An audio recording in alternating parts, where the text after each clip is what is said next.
앨리스 스프링스에 대한 거의 모든 것입니다. 第一点，交通的话有4个选择，第一个是走路、骑脚踏车、摩托车，然后开车。然后我们一开始是走路，但是在夏天的时候47度吧，太热了，所以不推荐。然后冬天的话很冷，加上早上的话它可能是零下，如果你上早班，像我的话，所以是不推荐。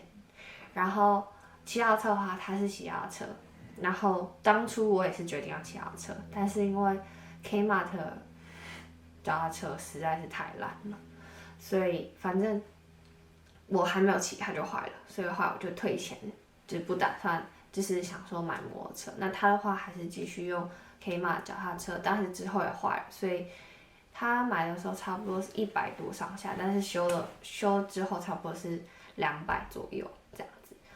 然后我的话，摩托车的话是买1300，然后1300的话是小型的50cc 那一种，所以其实油费不会太贵，然后1周的油费大概在1块钱到2块钱左右，绝对不超过3块钱，所以我非常推荐大家骑摩托车。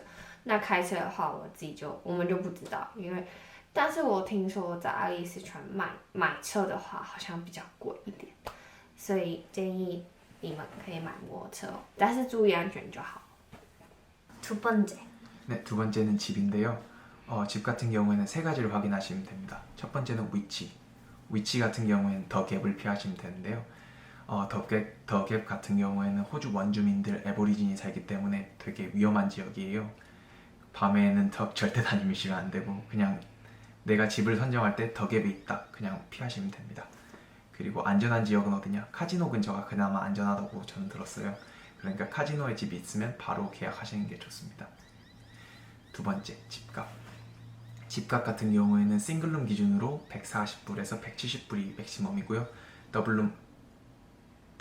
네, 2명이서 사실 경우에는 100불에서 130불, 140불까지가 맥시멈인 것 같아요. 100불에서 140불이 가장 좋습니다. 집 가실 때 꼭 컨트롤 하시고요. 그 동영상 같은 거 꼭꼭 찍어 놓으세요. 아니면 나중에 이제 머리 아파져요. 세 번째, 청결 상태인데요. 호주 이제 앨리스 스프링스 같은 경우에는 이 3가지 중 꼭 한 개가 집에 있어요. 개미, 쥐, 바퀴벌레. 대신 이제 쥐가 있으면은 개미나 바퀴벌레가 없는 이런 식이고요. 저 개인적으로는 개미가 제일 나은 것 같아요. 바퀴벌레 크기가 어마어마하고 한 번 나타나면 계속 나타나요. 저 같은 경우에는 마지막 집 살았을 때 하루에 2-3마리씩은 무조건 죽였거든요. 크기도 이만큼 크고. 그리고 한 가지 팁이 있다면 2층 집이 되게 좋은 것 같아요. 저 처음 살았던 집은 2층 집이었는데 거기서는 바퀴벌레 2번 봤어요 딱. 개미 이런 거 하나도 없고. 근데 두 번째 살았던 집은 1층 집이거든요. 거기서는 매일매일 2-3마리씩 꼭꼭 죽였어요. 진짜 힘들었습니다. 第3点这是工作的部分，在别的地区的话，你可以透过 Gumtree 和 Seek 找工作，就是它有网站那一种，就像求职网一样。可是，在爱丽丝泉，其实他们用的都是 Facebook， 还有群组 Line 的群组或是 WeChat 的群组，所以像刚才讲的，第一点就是你要买脚踏车啊，买摩托车，或者是你要找房子租房子。或者是你要找室友什么的，然后还有第3点，找工作都是要靠 Facebook 和群组或者是就是群组对，所以他们会有很多的资讯在上面，到时候我们会放在下面链接给你们看，你们就加入群组，然后比如说你刚来到这里，或是你还没有来到这里，但是你已经知道你正确的时间来了，你就可以破网说。就是用英文，就是说 “Hello， 大家好，我的名字是什么？”然后大家做自我介绍，我大概有什么工作的经历啊，或者是我要需求的方面是什么。几乎就是如果有看到的话，他都会在下面留言，或者是像我们有什么 Alice Spring Job， 或者是 Alice Spring Rental 什么这种，就是你可以直接加入的。然后在这边，好，你就可以说哦。Hi, how's going? Or how are you like this? 然后就可以问候，然后之后问他说，我在找工作，然后这边是我履历，如果你有需要的话可以联络我，然后如果他们有需要的话，他们就会跟你联络，或者是请你来试工。对，这些都是，就是你就是比较可以不那么正式的去找一个工作，在爱丽丝泉是这样子。对，네 번째. 네, 마지막으로 치안인데요. 앨리스 스프링스는 일단은 노던 테러토리라는 호주 한 가운데 있어요. 그래서 좀 호주 원주민들이 많고 조금 많이 위험한 지역이에요. 제가 아는 동생이 겪었던 일은 그 동생이 186에 몸무게 한 90kg 정도 되는 동생인데 저녁에 우러스에서 퇴근하고 집에 가고 있었어요. 근데 갑자기 에보리진이 그 한 바가지 물을 그 동생한테 아무 이유 없이 뿌렸어요.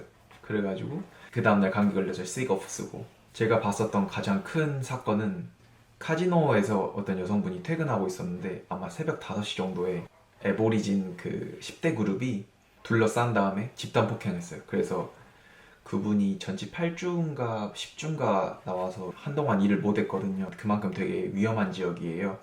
그러니까 여러분들이 오실 때는 최소 2명씩은 꼭 다녀야 돼요. 왜냐면 걔네도 그룹을 지어서 다니기 때문에 여러분들이 여러분 스스로를 보호할 줄 알아야 되고 저녁에는 절대로 다니지 마세요. 7시나 8시 이후에는 되도록이면 2명 이상 다니시고요. 10시 이후에는 절대로 밖에 다니지 마세요. 특히 혼자는. 네.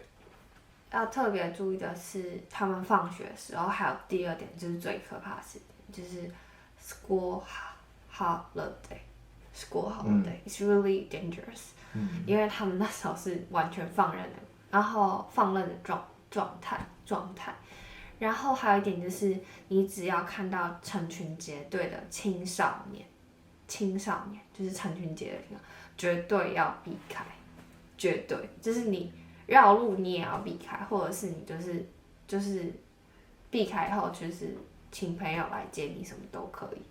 尤其是女生，我是这样觉得，因为他们是连男生都敢欺负，即便你是2个人好，他们也照样欺负，因为他们至少都有8到10个人以上，然后都是那种青少年，然后青少年是很没有水准的那种，然后就算在卖场里面也有警卫什么的，他们还是敢挑衅警卫，所以就代表说他们连这都不怕，而且他们就算警察来就是追给你跑，所以。就是不要想，就是没事，就是你只要看到你自己避开，大概就会，就是不会那么危险这样，对。然后其实女生的话，我不建议就是天黑之后上班。如果你是骑摩托车什么还好，因为你至少就是躲得开。然后，可是如果你骑脚踏车的话，晚上的话其实蛮危险的，因为。在那里，爱丽丝泉其实也很暗，所以加上你其实根本就看不到，就是看不太到，然后所以如果你真的遇到什么事情，真的是蛮可怕的，所以就是尽量可以避开就避开，就是你可以上早的班，或者是你可以有个伴一起上下班也是不错，这样。네, 그래서 어떤 사람들한테 앨리스 스프링스를 추천하냐면요. 돈을 많이 벌고 싶은 분들한테 추천드립니다. 왜냐면 앨리스 스프링스가 일단 기본적으로 시급이 되게 높아요. 25불 정도부터 시작하거든요. 그리고 영어를 늘리고 싶은 분들한테 추천드립니다. 앨리스 스프링스는 다른 지역에 비해서 내가 영어 레벨이 조금 낮아도 일을 조금 더 구하는데 수월하실 거예요. 내가 영어를 진짜 하나도 못하는데 중국어를 할 줄 안다. 그런 분들은 진짜 일 구하기 쉬워요. 중국어만 읽을 줄 알면은 맥땡땡땡해서 채용해 줄 겁니다. 그래서 오늘은 앨리스 스프링스에 대해 저희가 아는 거의 모든 것에 대해서 말해봤는데요. 혹시 궁금한 점 있으시면 댓글 남겨주세요. 네. 그러면 오늘 영상 여기까지. 우리 다음 영상도 봐요. 안녕. 감사합니다.